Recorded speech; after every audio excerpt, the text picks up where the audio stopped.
and welcome to Beating a Dead Horse, where we talk about who lived, who died, and who deserved to die in all your favorite pop culture.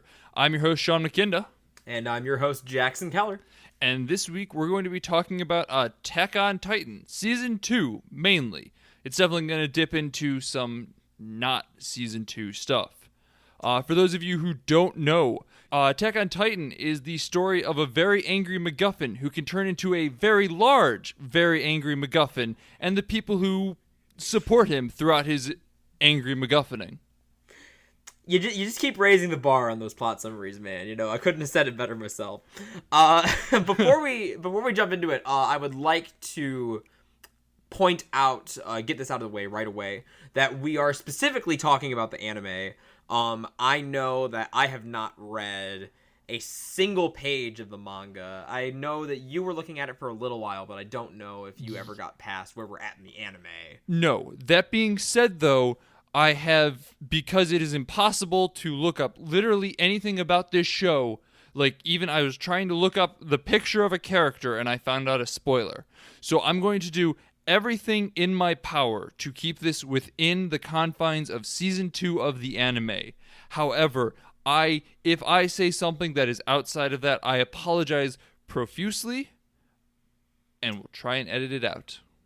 Yes, with that also said, I think at this point, anything I'd accidentally been spoiled on, Season 2 has covered. So I think if you've watched the anime, you're safe listening to me. So, you know, you only listen to my beautiful words. If you're truly worried about spoilers, don't stray from God's light. I honestly would recommend you just listen to him normally anyway, but that's neither here nor there. Anyways. Yeah, let's get into this. So, Sean, opinions first. Why don't you tell me a little bit about your thoughts about the show in general? If you want to focus on Season 2 in particular, that's fine too. So I've been watching Attack on Titan since it was still being fan dubbed. So I was actually watching Season 1 about 3 years ago. So it's been a long wait for Season 2. Poor bastard. Yeah, it's been rough. Was really excited for Season 2 to come back. I thought this is going to be great. It left on such a great note last time. Season 1 was so good. I enjoyed every minute of it. Season 2, I don't want to say didn't deliver for me, but it didn't have the same punch Season 1 did. I'm going to temper that by saying part of it could be that I did read a chunk into Season 2. I read probably 4 episodes into Season 2 in the manga. Manga, I'm going to butcher it either way I say it. It doesn't matter. At least you're not the weeb who almost corrected you. Like, I had to force myself to stay silent there. But I figured you would, which means somebody else did too. So I'm just going to throw that out there right now. It's one or the other. I'm not fully sure. So I that might have kind of lowered some of my enjoyment of Season 2. However, towards the end is actually when I started to really lose my enjoyment of it. Specifically, the last episode did nothing for me. So that one I can't blame on reading ahead because I hadn't read ahead at that point. So in general, I would say it was enjoyable, but I've seen better. Yeah, I think for me, as far as Attack on Titan goes, I watched it literally like someone had to everyone had been recommending it to me, particularly you had been recommending it to me a bunch. But like for literally a year. For literally a year. I just need to put that out there. It needs to be said. Yeah, so for literally a year, Sean in particular, but other people too, had been telling me to watch it, telling me about how great it was. And I'd just been dragging my ass until it was actually after Metal Gear Solid 5 sent me into a depression. Someone had to literally drag me in front of a TV, so I wouldn't just sulk about how much I hated that game's story. That's neither here nor there. But so I did watch it and was immediately on the hype train. This would have been about a year ago, maybe in 2 because MGS5. Yeah, so about 2 years ago. Yeah, I was just hooked. By then, all 25 episodes, or 26, however many there are, of the first season were already out. And I, binged them all, watched them all really quickly. I'm just like, yeah, like this show is so like fucking hyped. Like I can't wait for season 2. And then of course, if you're watching this podcast or listening to this podcast, you know how long that took. And so I'd sort of forgotten, and in the time, my hype had died down quite a bit, in that it was sort of hard for me. Like I had to remember, like, oh, like what even happened? Like what was the final stinger of the last episode?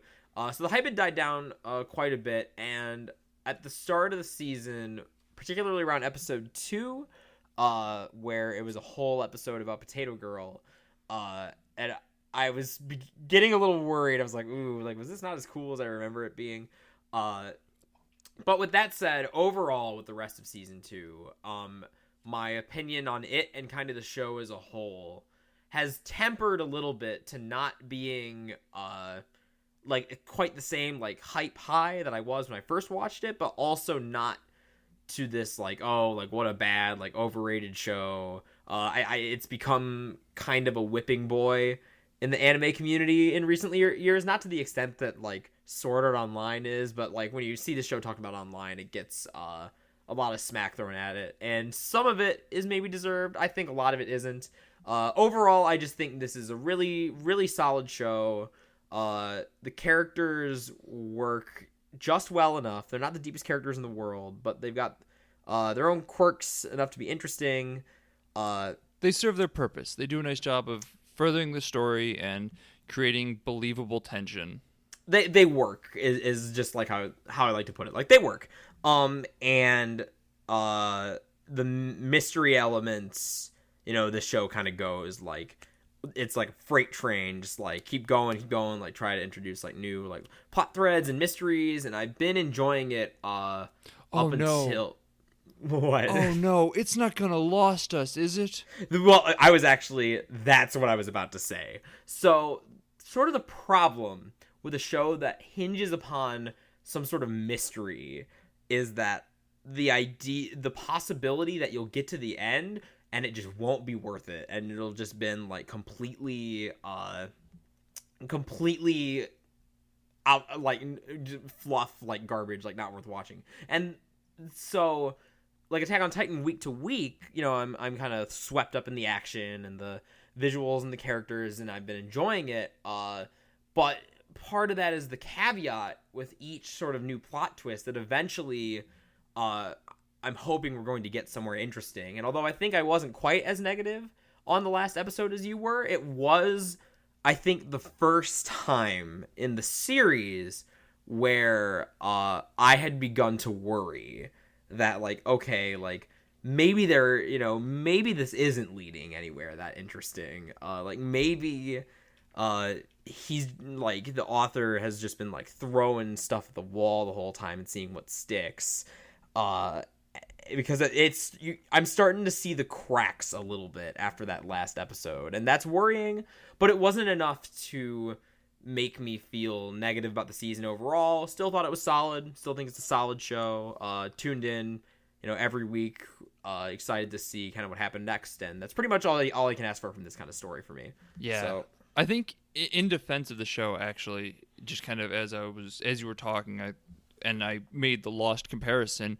I did come to the realization that the big difference between this and Lost is that Lost kind of was just throwing everything it had at the wall. Mm-hmm. So one week there would be a smoke monster, then the next week it wouldn't. Then there'd be the Dharma Initiative, then it wouldn't. And it would just constantly change. The mystery in this one at least all ties back to a single point. Like, yes. There doesn't seem to be an element of it that's just kind of floating out in left field right now. Because in Lost, and going back to that smoke monster, it never seemed to be attached to anything. It seemed to be its own thing.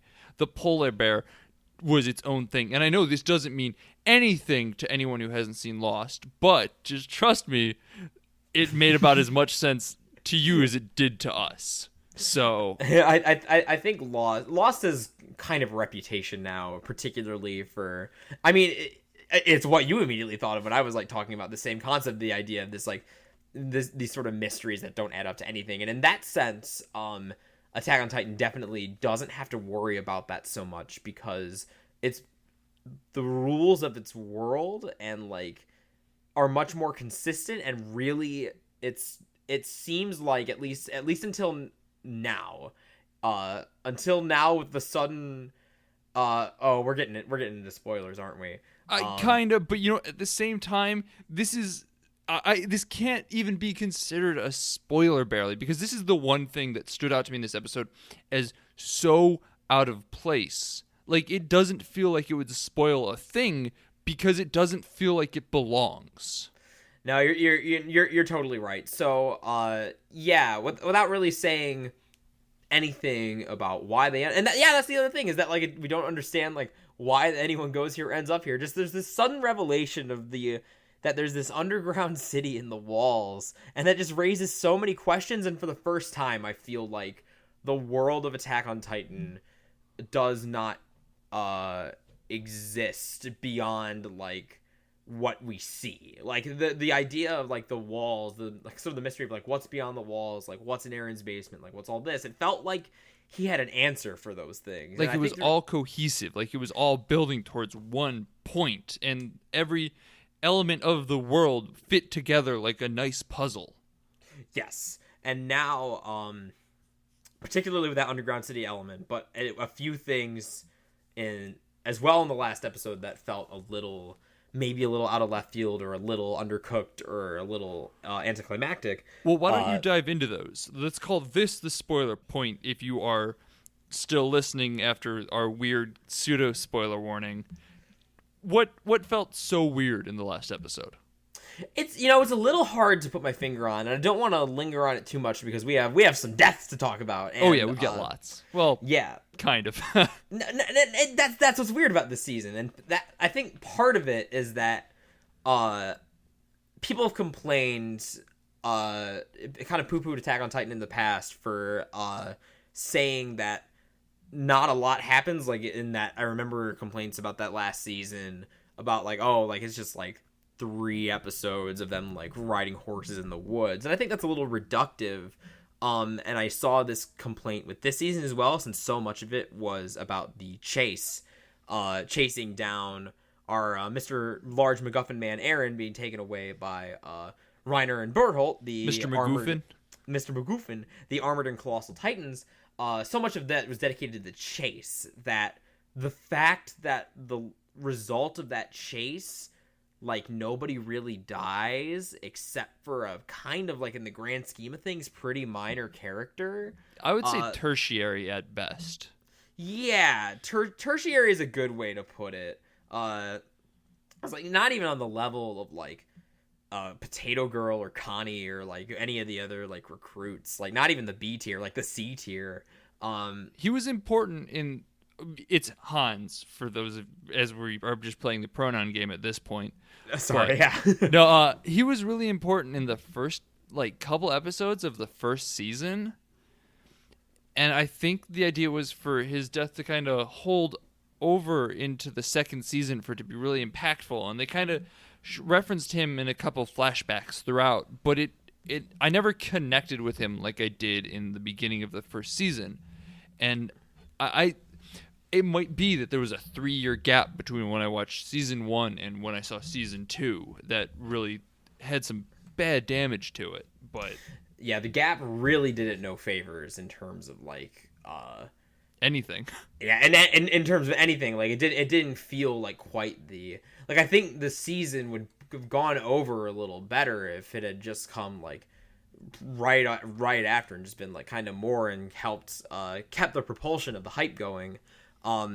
So that's kind of neither here nor there. And with Hans, it sort of gets into the other problem that I felt that his death was pretty telegraphed in a lot of ways, both within kind of the text, like with the way scenes were structured and positioned and shot, and both within the fact that Attack on Titan's approach to death has changed quite a bit, I would say, since the early days.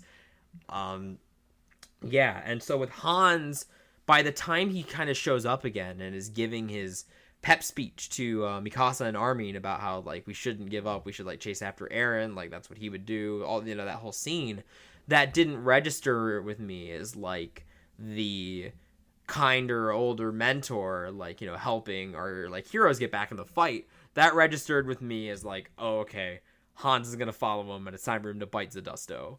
Like he's a goner is pretty much what I thought when I was watching that scene. And yeah, sure enough, attack on the Smiling Titan, which he died by the Smiling Titan, the same thing that killed Eren's mom, felt a little on the nose in and of itself. Yeah, I'd say. Yeah, the Smiling Titan is a whole big. We were trying to figure this out. Is the Smiling Titan going to end up being someone? Because it's weirdly coincidental just how often it shows up to kill something important of Eren's. Like, that's the only reason I could think that it would show up to kill his mom and then Hans. Literally the only reason. No, I think it's just like hack writing. This is some George Lucas, it's like poetry, it rhymes. And it didn't think about the logic at all. And I'm willing to stretch logic in terms of storytelling if it works emotionally. But again, it was Hans's death already felt so telegraphed to me that I didn't feel much. It didn't feel like there wasn't, I know the whole point of that scene where he's kind of like biting his thumb and it's not working is to feel that tension, because he is a character. He's not like Eren or Mikasa, or at this point like someone who's obviously like super important that is just gonna like get casually done away with. Hans, we know in that scene that he is in legitimate danger, and the fact that he is kind of fighting the Titan and Eren is like failing to help him, it should be that tense moment of like, oh, is he gonna save him or not? And the fact that Eren fails to save him just feels like a repeat to me, like emotionally, of a similar moment in season 1 where Eren has to make the decision about whether he's going to turn to the Titan and like disobey orders, and ultimately he doesn't, and like Levi's squad just gets like killed because of it. Like they're the same like tier of character, like kind of characterized but not super important. And they died in a very similar way, I think, and like it just as a result of like Eren's action or inaction or making a bad call. So I don't know. It fell a little flat, and then yeah, I didn't even think about that comparison to Levi's squad. You're 100% right, because I remember watching that and just thinking how brutal it was, and like that was a series of characters that we had been introduced to and characterized enough that we cared about. I can't remember half of their names, but I still distinctly remember that girl getting smacked in half. Yeah. There's like the girl, the arrogant guy. Like I remember like their character designs, if nothing else. Yeah, the girl, the arrogant guy, their character designs. One's a girl. Yeah. No, but they served their role. Levi's squad did, and I think also it felt.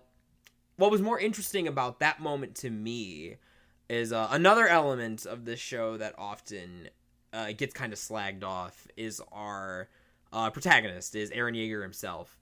And not that he's like my favorite character in the world or anything, but I kind of like that Eren sucks. That like I just in general, like in terms of like tropes, like it tickles me when you have a character that's like super important, like built up as like being this like pivotal role in the grand scheme of like fate or whatever, and he just sucks. He's just a shitty hothead who just constantly looks to get himself killed.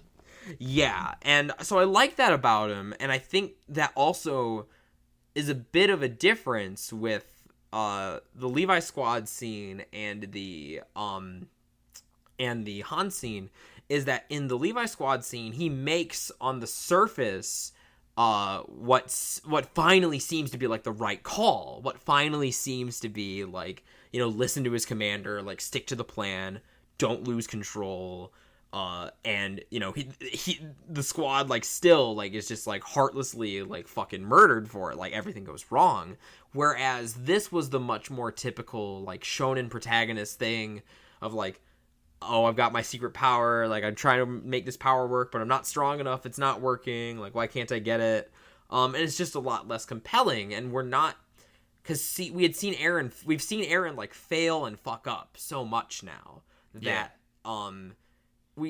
you have to like make him either grow and start to like learn to not do that, or make him fail and fuck up in new and interesting ways, which I think the Levi Squad scene did, but this one didn't really, and just kind of existed to like give him like a Super Saiyan power up more or less. And I mean, that's really like that underscores the big difference between season 1 and season 2 in a lot of ways. In that season 2, it was literally just Han's death. Season 1, we had an entire squad of people who did have names. Mind you, we can't remember them, partly because it was 3 years ago for some of us, 2 for others. Mm-hmm. But we still remember that they died, and it was impactful, and things happened. It wasn't just a single guy who got killed. It was an entire squad. It conveyed this idea that anyone could die. Like, it was all set up that they're going to do it just fine if Eren stays out of the way. Everyone's going to succeed. And everybody just got destroyed. And it really underscored that anyone can die even when things should be going right.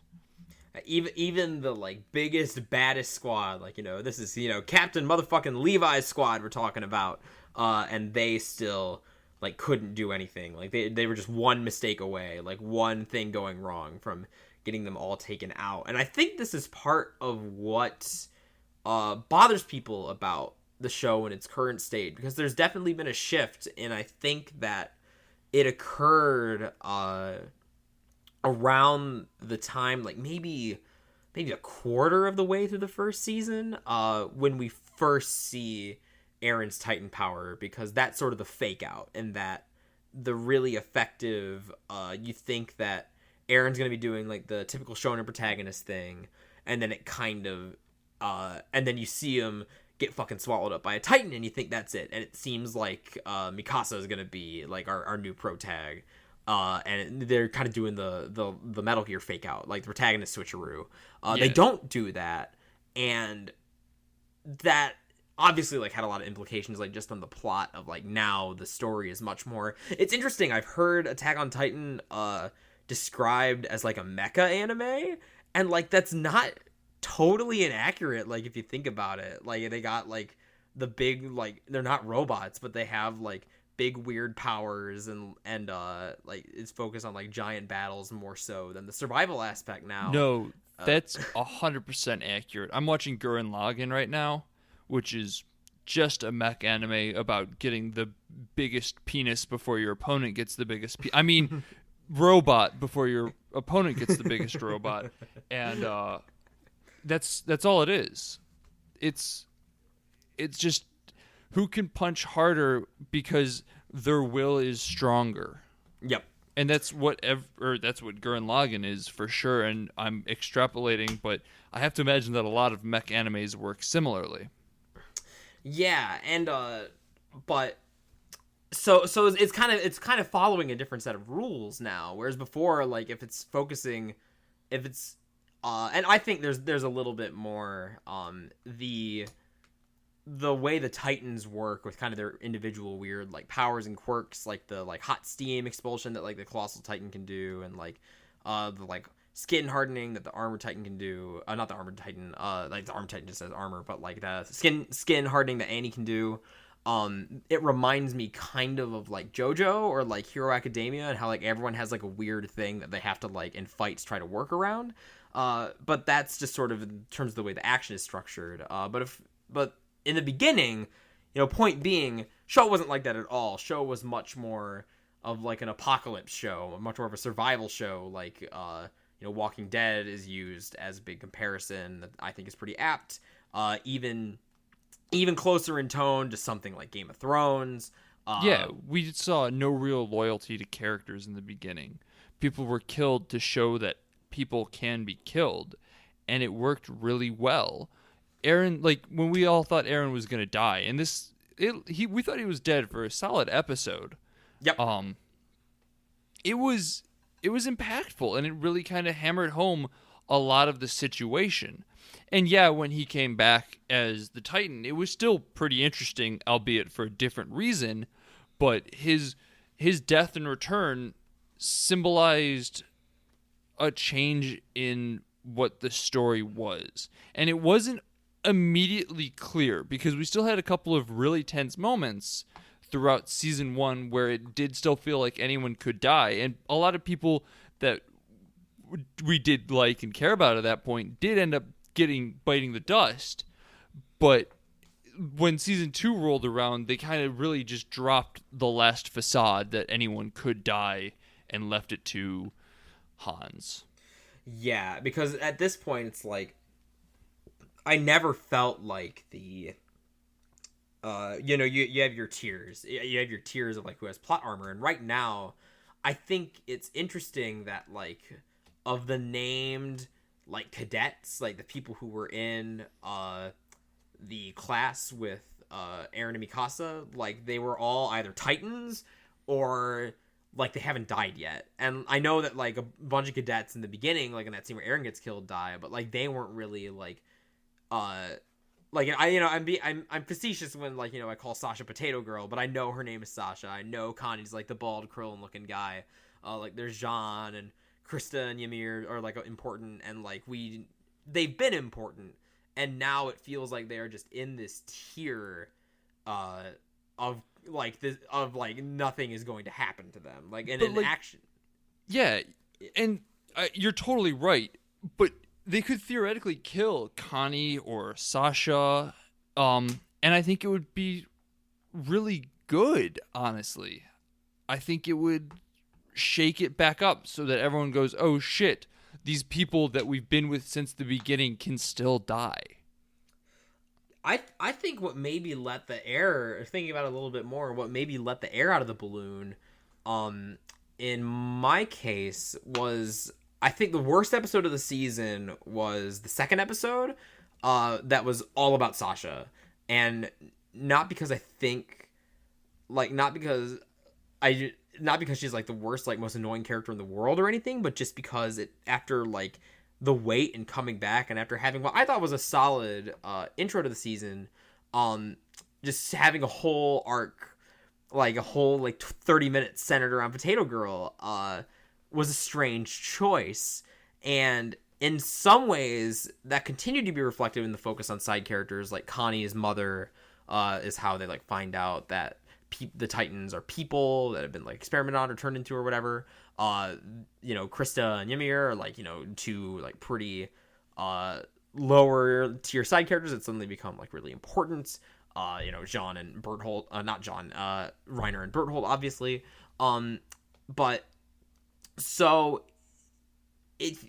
I got through that episode like thinking that maybe legitimately, like Sasha's like the funny like side character, like she's Potato Girl, like who does all the wacky food stuff, and I thought that maybe they would actually kill Potato Girl in that episode, and then they didn't, and all we got was like a backstory for a character who didn't really end up figuring into things.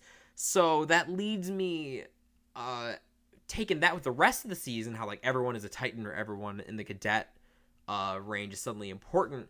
That leads me to believe that like because they didn't do it then, where like it would have maybe where like the tension was actually feeling there, it makes me feel like they're not going to do it until like Potato Girl's importance in this grand saga is suddenly more clear. In a strange way. So, sorry, I just last sort of thought I had. It feels like almost like I'd expect like Levi to die more before the like cadets at this point. Yeah, I think the biggest problem that we have with these people who are still alive is because the show gets such a weird release schedule. The adaptation from manga to anime, it could be lacking because her arc was like the second episode. So, assuming that that was maybe a chapter or two, 10 chapters down the road, like, she might die 2 or 3 episodes when we come back to season 3, which would still, in the manga, have the impact of her story arc 10, 12 chapters ago. But because now we're waiting another year before we see any sort of resolution to what we're dealing with, I think it takes a lot out of it. Yeah, the release schedule, man, it all comes back to that fucking release schedule. Like, it really, really hurts it. But no, you're totally right. In that, if you think about the way an adaptation is done, like, typically, an episode's going to be like a few manga chapters, and like it's coming out like week after week after week after week in like a weekly shonen magazine, and so there definitely still is that room. But like I think like I still just get this feeling in my gut, like especially the fact that in this whole big dramatic arc, because that another thing making me think about sort of the focus of this arc. The focus of this arc is like the Armored Titan, the Colossal Titan, right? So we haven't really talked about the way that randos are kind of dealt with in this show, and I think that's sort of the other key element that made that first episode work so well, or those first couple episodes work so well. Like it was season 1 or 2. Season 1, excuse me. Like the very beginning of the show, like the ones that like pretty much everyone agrees like are good and like are really striking. And what's really like effective about that is that not only do we get the more like character driven death like motivation of like Aaron's mother, but like a lot of people fucking die. Like a third of the population of this walled like country like just eats it, and it's super unceremonious. Yep. Which works really. This is the tricky part, and this is gonna come across as oxymoronic pretty much the entire time, in that in season 1 the callous waste of soldiers' lives and innocents' lives, actually that's what makes it not. The fact that in season 1 we see largely innocents die, and they are killed in such a callous manner where they're just thrown aside and thrown asunder and stepped on and eaten, and like 50 of them die in a single shot, and it's brutal to watch. We just see so much death in those opening scenes that you really get an impact on what is happening. Flash forward to season 2, we're not seeing the civilians die anymore, but we are still seeing the soldiers die in a very similar manner. Now, I don't know whether it's because we've been watching this happen for a season and a half, or whether it's because season 2, there's a difference in how their deaths appear. Like, I don't know if season 1's were bloodier or had a more creative spin on the deaths. Like, as I said, the girl who gets smacked against a tree and her body breaks in half is viscerally embedded in my brain.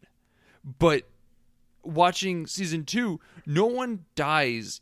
Even the nameless guys don't die in any real way. It just always feels like they're being bit or smacked around. There's nothing to make these callous deaths stick. They just seem like more background noise than anything at this point, which I think undermines a lot of what Attack on Titan is. I think it takes the impact of knowing that anyone can die at any time, and millions of people are dying like every second or so, and that's way an exaggeration, but that's what it felt like in the beginning of the show. Now we see a bunch of people get killed at once, and we go, oh, it's a bunch of background characters, it doesn't matter. It truly felt like the end of the world in season 1. Like, society, like, it really sold that feeling that, like, this, like, humanity is about to go, like, fucking extinct. And so with season 2, I sort of, while you were talking, I sort of thought of two things. There was one memorable death from a background rando in season 2, not necessarily because in the visual way it was presented, but the lead up to it was kind of ridiculously awesome. The Beast Titan, my main man Monkey Troubles throws a horse at a guy and like blows up a building that he's on. And on one hand that was really awesome, but also really stupid. And so, the first like basically like the first major death of season 2, like I was like cackling at, which is maybe not where you want to be. And secondly, thinking back to another moment where a lot of randos died, is in the tower where Ymir reveals that she's a Titan for the first time, and like they're kind of backed into a corner. Is that like at the start of the scene? Maybe that more than the Potato Girl episode is sort of what made me feel like, like our cadets, our like core group that we were introduced at the beginning, like they're basically invincible, because we have like a group of randos interspersed with them, and they don't even have like maneuver gear or anything. And granted, like of them, 3 of them end up being Titans, but still, like we have like a couple of randos interspersed with them. Every single one of them dies. Like it plays out exactly as you'd expect. Like everyone but the important characters dies, and they do so in a way that like I can't even remember. Like they just got eaten, I guess. Yeah, some were like smacked against walls, but it felt very par for the course at this point. And it sounds so morbid that we are asking for more diverse deaths than being eaten alive, bitten in half, or dashed against a wall by a giant hand. Those are some brutal deaths that under most circumstances would be considered like, what the fuck is even going on? But the show is just so generic. Yeah, and I guess that's sort of what leaves me, I'm kind of 2 minds about it, because as we sort of said, like the game kind of changed after Aaron's like Titan powers, and the focus and nature of the show deviated from its original course. The course it seemed like it was going to go down quite a bit, and is now less of a survival show and more of a like conspiracy, like mystery. And I guess the question, what I think makes it so difficult to discuss is that maybe like the survival show aspects are not as necessary to keep our engagement if they can pull off the whole conspiracy mystery. But again, I think that's kind of shaky ground. That's like lost ground to sit on, and it makes me wonder if because I don't think I would have wanted them to stay with the whole like Walking Dead focus the entire time. Like I like the show. Like I like what I've seen. I like a lot of stuff what's going on with like the Titan, especially with the action, like the mix of the Titan battles and the maneuver gear, I think helps keep things more visually interesting. Mm-hmm. And that's all well and good, but like if we're just going to get somewhere with this conspiracy plot that ultimately burns us, then what have we lost by like not sticking with these like survivalist themes, the like true feeling that like characters are fragile and can die at any moment, or like maybe to put it another way, like what does the show where like Eren actually died at the beginning and it's about like Mikasa trying to survive, like what does that show look like, and does it work better because they managed to like keep the focus a little bit more? Right. And I don't know, it's a big hypothetical, of course, but it's something that I'm kind of torn about talking about. Like, well, do they need more brutal deaths? Do I need to feel like the side characters are in danger? Not necessarily. Not if they're doing interesting things, and throughout most of the season I thought they were. I really thought Reiner and Bertholdt were working well as villains. I thought that Ymir was working well as like a third party. Like a lot of the side characters and the villains in this I thought were really good. I just think that not having these deaths that we watch that actually feel like they have an impact really lower the stakes for this mystery and for Annie and Ymir and Reiner and Bertholdt and how they interact with everyone else. And because, as you said, it gives everyone else this plot armor. I think that honestly, not having some visualization of the randos in the background dying and maybe killing Connie or Sasha or Levi, any of those, just killing someone else to give us that renewed fear for our characters. Because I find that the characters, the horror of the Titans, and the mystery about what is going on are basically the three main tenets of the show. And they all have been not necessarily great throughout. Usually when one starts to fail, the other two really pick up the slack. In this one, Yeah. I think that the horror really kind of started to fail because we aren't seeing any sort of death of the main characters, any sort of real brutality to it. And the characters I didn't feel picked up that much, and the mystery in this season progressed pretty minimally. Like, we got a couple small answers, but they were ended up being more confirmations of things that the fan base already assumed but just hadn't confirmed. And I think that it crumbled a little bit because of that brutality that was missing. Yeah, I mean, I'm definitely when you're, I think I mostly agree with your assessment of kind of what's driving us forward in the show, like what kind of makes it compelling. I think the character stuff worked a little bit better for me this time, which is why I wasn't always missing the whole death aspect, but that does get like tied back into it.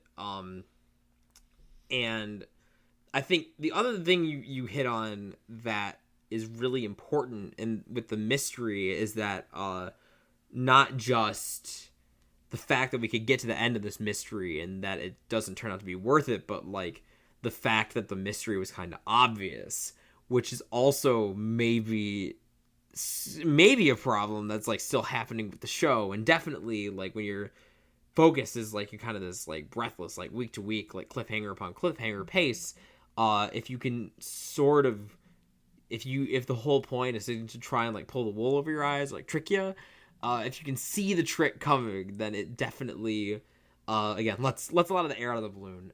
So I think really that just leaves us with like the characters, and I think for the most part I liked the way that like the Colossal Titan and the Armored Titan, if not maybe an identity, but the way that their personalities played out didn't play out quite like you'd expect, and kind of subverted the expectation that like the Colossal Titan, like the guy responsible for like the elimination of like a third of humanity, being just kind of this, you know, this dumbass kid, this fucking like tool, I thought was interesting. But then also I think that the fact that they all just kind of get away, and that like, you know, they just get Aaron the MacGuffin back while just having learned like one new magic power from him, really I think a villain death would have been definitely appropriate here, because so far we have 4 non-Aaron Titan people, all of them are still alive, and we're probably not going to see things from like Reiner or Berthold's point of view in like the hometown or wherever their like war base of operations is. So we're probably not going to see that. So we're probably not going to get a good sense for like if they're going to be like punished for their failure or something. So I think the fact that they all just kind of got away, and not even, you know, not even from like a horror standpoint, but just from like like they just did it. Like they just, like nothing really happened. They took Aaron and we didn't lose anyone in the process except for a character who wasn't that important.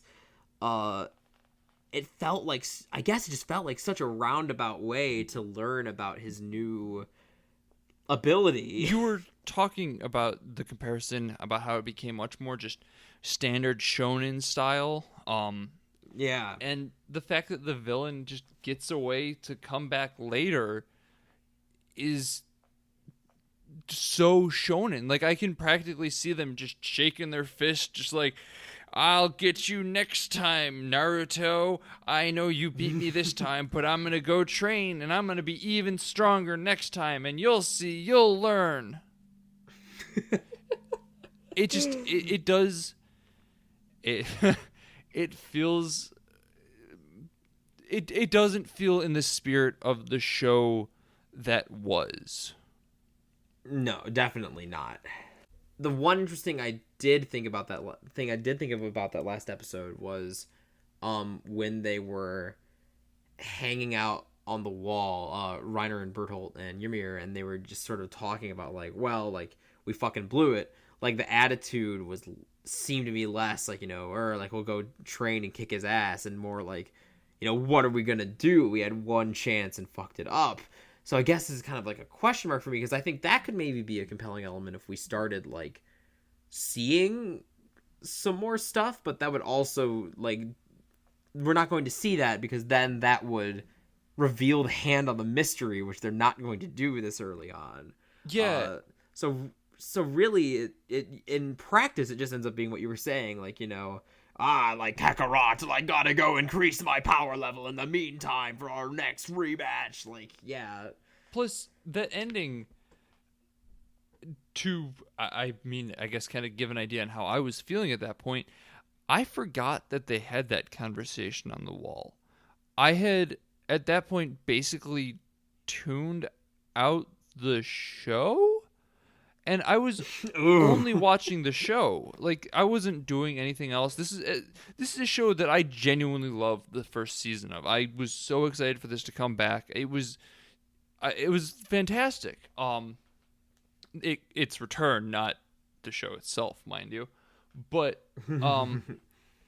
at that point, I didn't care. Like, it didn't feel like anything had happened. And I think they had just mentioned something about a bunch of people were in an underground city, so I was too busy being upset about that, because that's the important thing to be upset about in these moments. But I didn't notice the scene. When you said it, I remembered it, but not to any point that I actually had somebody asked, hey, did this scene happen? I'd be like, yeah, maybe.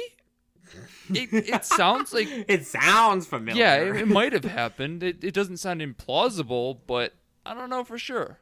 Yeah, that's interesting, because that little scene for me was sort of the only thing about the ending that stuck on my mind, because then I was trying to remember what else happened with the ending of the season, and them just sort of talking about how like the Titans were humans, and I think that aside from a small moment where we see like Levi's composure like break a little bit for once, was interesting. Like, as far that wasn't the main point of the scene, though. The main point of the scene was like, oh no, like the Titans are humans, but we knew that from the instant that like Connie like thought he recognized his mother's face in that one Titan.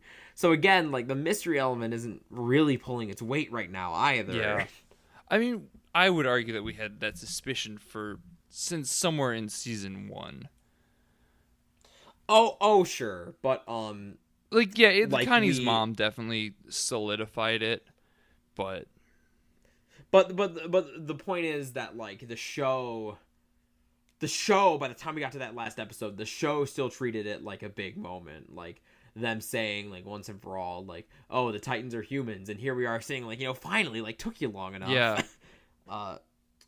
We especially knew that. Yeah, wait, what? That end reveal, like that season finale reveal, is the stupidest thing, because barring Connie's mom, we knew that from Ymir 3-4 episodes prior. Yep. So it's supposed to be a big reveal to us as well, like the way it's positioned within the episode. But we already knew this. The way it's dialogue, the way the dialogue plays out, the way it's shot, just like everything in that last scene is supposed to be like, this is like really important, like with the gravity. But we had it, or even early on, we already had suspicions, and then just had it confirmed over and over again, like either implicitly or like outright, like with the backstory. But then Yeah, but we still get, and then we have Erwin. I don't even remember Erwin. Did he say something about He like laughed and was hope? like, "We're one Did he? step closer to the truth." Yeah, and that was just the wrong, just the wrong way to do it. Yeah, when he laughed, I thought we were gonna get some other revelation or something new, and it was nothing. Yeah, because Erwin at least seems like the sort of guy who, at least until now, like, knew a bit more about what was going Yeah, on. like And he was like a step maybe, ahead of us. yeah, and like maybe we like get a glimpse of that. I mean, maybe that's still true, but like it just felt really undercut by just like that laugh moment. Like, now we will reach out to the truth, and like, ooh, oh no, The truth that Underground everyone already City. knows. Yeah. Way to go. Good job. Well, I think we're kind of winding down here as far as everything we wanted to say about death. So, any last words, Sean? Honestly, I'm disappointed because I don't have a lot to say in this instance. I don't think that there's much to be said about this season. It wasn't as good as the last season. I think having a little bit more death or consequence or anything would have had a bigger impact on it, but I don't know what would have really driven it home. Yeah, I think kind of leaving off on a similar note. I mostly enjoyed the season. Thought it had a solid build up for the most part. I liked some of the character moments. I liked some of the backstory. I liked just the way the chase was progressing. But the way that chase ended just lets all the air out of the balloon. Like, none of the villains die, none of the heroes die, no one important dies. You don't really feel for the randos or the civilians or anybody. So yeah, it just leads to this moment, like it's a super roundabout way, again, to just get a classic shonen power up, and it just felt really weird. And I guess that's kind of what I'm going to like wrestle with going forward, and that I can accept that the focus of the show has changed, but I think it remains to be seen of whether that change in focus is going to pay off without that lingering specter of death and horror and grisly, like, devouring by monsters. The fact that that's less of a focus might ultimately be the show's undoing. Yeah, it's sad, really, and I think season 2, there were some parts to it that were really, really good, and we didn't touch on it, but when we kind of got into Reiner and Bertholdt's almost PTSD as they're not sure who they are anymore, was a genuinely good moment, but the finale just undercut it so much that nothing about it all feels weak now. It just doesn't feel as good, and that's upsetting because I thought that was a really good part. I thought there were some really interesting parts to this season. It all fell apart at the end, and the end of most of the mid-season season finales of Attack on Titan have been really good, and it just didn't hit at all. Yeah, I think it's the sort of misfire. It wasn't a total disaster for me, so I'm holding out a little bit of hope that this is the sort of misfire, like a bit of a stumble that they can recover from, get a bit more steam. Still looking forward to the next season. I've heard they've already announced it for 2018, so hopefully it doesn't get pushed back like 25 years, or else I'll definitely like not care anymore. But the future hangs in the balance, I guess. Well, this has been our retrospective on season 2 of Attack on Titan and how death has impacted the series thus far. I'm Sean McKinda. You can find me on Twitter at Sean_McKinda. And I'm Jackson Keller, and you can find me on Twitter at Jackson J. Keller. That's my Twitter username. So follow me. I post about JoJo. And you can find the podcast on Twitter at BADH_cast. We would like to thank Lords of the Highway for the use of our theme song. It's Suicide Alternative Take off the album High Octane Low Expectations. Thanks so much for listening to us. And remember, sometimes it's important to ask yourself, why is Marco being devoured?